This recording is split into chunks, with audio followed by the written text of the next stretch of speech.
Territorio e tutela del suolo per i consorzi di bonifica è tempo per un New Deal. Questo è l'appello lanciato dall'Associazione Nazionale Bonifiche e Irrigazione in occasione dell'ultima assemblea tenutasi a Roma insieme ai rappresentanti del governo e delle organizzazioni professionali agricole. Un'occasione per fare il punto sulle priorità e confrontarsi sulle innumerevoli criticità che tuttora mettono a rischio la sicurezza idrogeologica dei territori.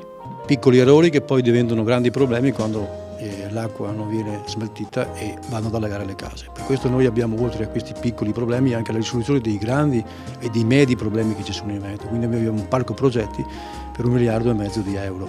Questo parco progetti è pronto, chiediamo con forza che venga rotto questo patto di stabilità che lega anche le istituzioni pubbliche per contribuire così a dare una risposta importante alla vita economica di questo Veneto. Una nuova cultura dunque per dare una svolta alla vita del territorio, una svolta che cominci appunto da investimenti che sfruttino le capacità dei consorzi di bonifica e permettano così di assicurare una maggiore prevenzione dai rischi idrogeologici.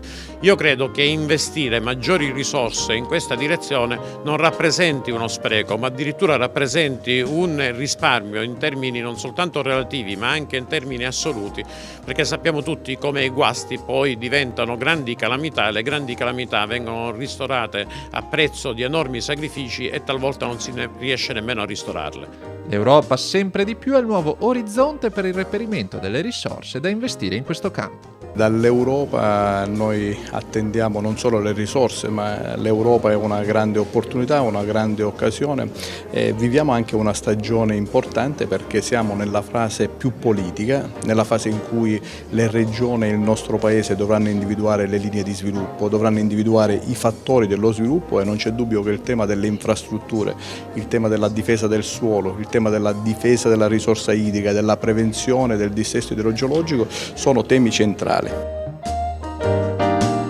Ora la palla passa alla politica, a cui spetta il compito di dare una visione ad un nuovo modello che rimetta il territorio al centro dello sviluppo. Abbiamo bisogno di un nuovo modello di sviluppo per crescere, per tornare ad avere occupazione e questo modello di sviluppo non può che affondare le sue radici sui territori, sui suoi valori.